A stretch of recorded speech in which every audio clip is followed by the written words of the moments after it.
భారతదేశపు ఘనమైన రాచరిక చరిత్రకు ప్రతీకగా నిలిచిన అత్యంత అరుదైన గోల్కొండ నీలి వజ్రం మరోసారి అంతర్జాతీయ దృష్టిని ఆకర్షిస్తోంది. ప్రపంచ ప్రఖ్యాతిగాంచిన ఈ అరుదైన వజ్రం వేలానికి రానుంది. 253 సంవత్సరాల చరిత్ర కలిగిన ఈ వజ్రాన్ని మే 14న జెనీవాలో క్రిస్టీస్ సంస్థ నిర్వహించే మ్యాగ్నిఫిసెంట్ జ్యువెల్ సేల్లో వేలం వేయనున్నారు. రాజ వారసత్వం, అసాధారణ రంగు పరిణామంలో ఉండే ది గోల్కొండ బ్లూ ప్రపంచంలోనే అరుదైన నీలి వజ్రాలలో ఒకటిగా నిలిచింది.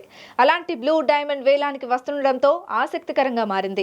ఈ డైమండ్ ను ఎలాగైనా దక్కించుకోవాలని పలు వ్యాపార సంస్థలు, ప్రముఖులు పోటీపడే అవకాశం ఉందంటున్నారు.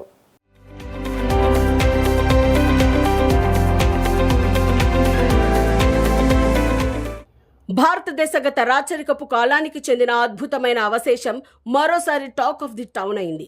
ఇండోర్ బరోడా మహారాజుల కాలంలో విరాజిల్లిన ప్రపంచంలోని అరుదైన బ్లూ డైమండ్ మే 14న జెనీవాలో జరిగే క్రిస్టీస్ మ్యాగ్నిఫిసెంట్ జ్యువెల్స్ వేలంలో అమ్మకానికి రానుంది.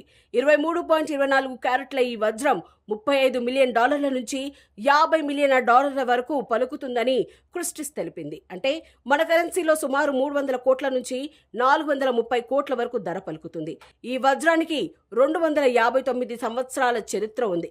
ఈ వజ్రం ప్రపంచంలోనే అత్యంత అరుదైనదని క్రిస్టీస్ ఇంటర్నేషనల్ జ్యువెలరీ హెడ్ చెప్తున్నారు.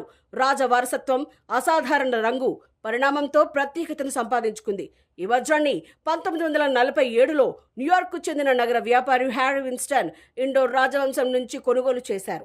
అనంతరం ఈ వజ్రం బరోడా మహారాజు వద్దకు చేరింది. ఆ తర్వాత ఓ ప్రైవేట్ సంస్థ దీనిని సొంతం చేసుకుంది. గోల్కొండ వజ్రాల వారసత్వం ఇప్పటిది కాదు, 4వ శతాబ్దం నుంచి ప్రారంభమైంది. 327 బీసీలో అలెగ్జాండర్ ది గ్రేట్ భారతదేశం నుండి యూరప్ కు డైమండ్స్ తీసుకెళ్లారు. ఈ అరుదైన రత్నాలకు పశ్చిమ దేశాలు ఫిదా అయ్యాయి. 1292 ఏడి నాటికి మార్కోపోలో తన నోవెల్స్ లో భారతీయ వజ్రాల అందాన్ని వర్ణించాడు. ఈ వజ్రం మూలాలు ఇప్పటికీ తెలంగాణలోని ప్రఖ్యాత గోల్కొండ గనుల్లోనే ఉన్నాయి. 20వ శతాబ్దపు భారతీయ పాలకులలో ఒకరైన ఇందోర్ మహారాజా యశ్వంతరావు హోల్కర్ II విలువైన సేకరణలో ఈ వజ్రం ఉంది. మొదట ఈ డైమండ్ ను 1923లో ఫ్రెంచ్ ఆభరణాల వ్యాపారి చౌమెట్ ఒక బ్రేస్లెట్ లో అమర్చారు. ఫ్రెంచ్ చిత్రకారుడు బెర్నార్డ్ ఒకప్పటి ఇండోర్ మహారాణి చిత్రాన్ని గీశాడు. ఆ చిత్రంలో రాణి ధరించిన ఆభరణాలలో ఈ వజ్రం కూడా ఉంది. 1930 నాటికి మహారాజా యశ్వంతరావు అధికారిక ఆభరణాల వ్యాపారి మౌబోసిన్ ఈ వజ్రాన్ని ఓ గొప్ప హారంలో చేర్చారు. 1947లో ఈ బ్లూ డైమండ్ అమెరికాకు చేరింది. దీనిని ప్రముఖ ఆభరణాల వ్యాపారి హ్యారీ విన్స్టన్ కొనుగోలు చేశారు. ఆ వజ్రాన్ని అదే పరిణామంలో ఉన్న వైట్ డైమండ్ తో చేర్చి బ్రూచ్ గా తయారు చేశారు. ఆ తర్వాత భారతీయ ప్రభువులకు తిరిగి వచ్చింది. ప్రైవేట్ వ్యక్తుల చేతుల్లోకి వెళ్లే ముందు బరోడా రాజకుటుంబం నిధిలో ఈ డైమండ్ భాగమైంది.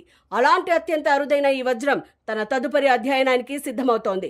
జెనీవాలోని 4 సీజన్స్ హోటల్ డెస్బెర్గ్యూస్ లో వేలానికి వస్తూ ఉండటం ఆసక్తికరంగా మారింది.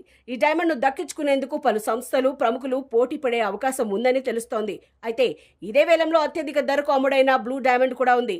ఓపెన్ హైమర్ బ్లూ అనే 14.62 క్యారెట్ల డైమండ్ 2016 మేలో క్రిస్టీస్ జెనీవా వేలంలో $57 మిలియన్ పైగా ధర పలికిందట.